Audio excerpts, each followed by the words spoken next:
Qui sème le vent récolte la tempête. Osée 8-7. Déclaration du comité permanent de la SENCO sur la situation tendue relative aux propositions de loi sur la réforme judiciaire et à la désignation des membres du bureau de la CENI. Nous, cardinal, archevêques et évêques, membres du comité permanent de la Conférence épiscopale nationale du Congo, SENCO, en confinement à cause de Covid-19, sont préoccupés par le climat sociopolitique qui prévaut actuellement à Kinshasa et dans d'autres villes de notre pays.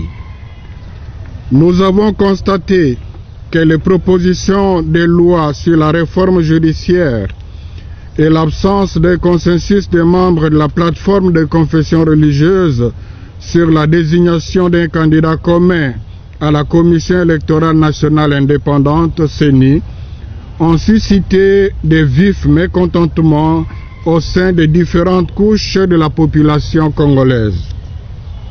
C'est pourquoi, percevant les risques du débordement de la violence et fidèles à notre mission prophétique, nous avons décidé d'interpeller nos compatriotes impliqués dans ces dossiers afin de garantir la paix civile.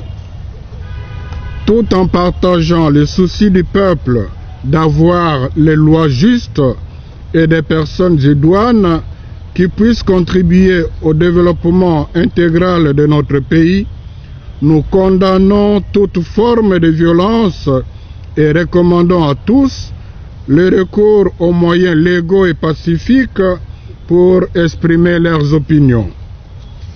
Nous sommes persuadés qu'un État de droit repose sur des principes démocratiques qui s'inspirent non seulement de la règle de la majorité, mais aussi de la reconnaissance des valeurs morales fondamentales, respectueuses de la dignité humaine, de la vie et des droits intangibles et inaliénables de chaque homme.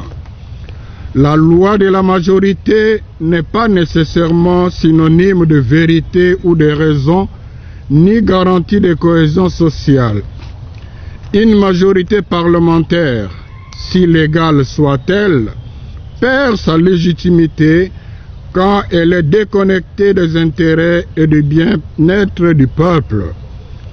En plus, il est inadmissible que les lois soient taillées sur mesure selon les ambitions des leaders politiques, partis ou plateformes politiques, ou que certains de nos compatriotes montent des stratégies pour vider les institutions d'appui à la démocratie de leur indépendance fondée sur la Constitution afin de les inféoder à leur dictat. Ces agissements ne contribuent qu'à détruire la cohésion nationale et à déstabiliser les institutions étatiques. Il est clair que si on y prend garde, les propositions de loi sous examen à l'Assemblée nationale porteront atteinte à l'indépendance du pouvoir judiciaire, l'une des options fondamentales que notre Constitution du 16 février 2006 a érigée en disposition intangible dans son article 220. Il en est de même de la désignation des candidats membres du Bureau national de la CENI.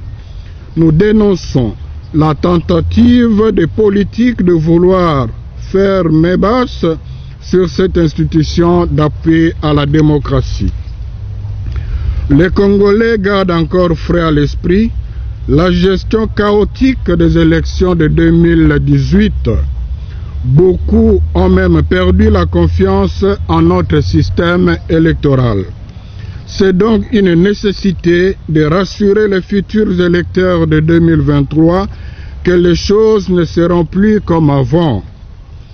Pour y parvenir, nous pensons qu'il faudrait préalablement réformer par consensus le système électoral de la RDC, particulièrement la loi électorale, et celle portant organisation et fonctionnement de la CENI, d'une part, et éviter d'aligner dans les bureaux de la CENI les personnes qui, bien qu'expertes en matière électorale, ont déjà trempé dans les manipulations électorales d'autre part.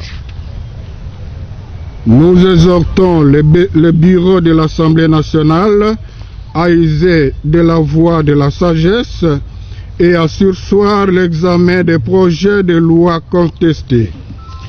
En ce qui concerne les candidats animateurs de la CENI, nous demandons qu'il ait au préalable la réforme de cette institution vitale pour un avenir heureux de notre pays.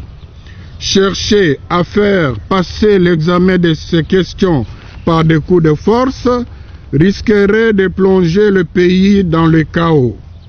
À l'aube du 60e anniversaire de l'indépendance de notre pays, ici est d'écouter le prophète Osée qui nous dit « Il sème le vent, il récolte la tempête ». Osée 8, 7.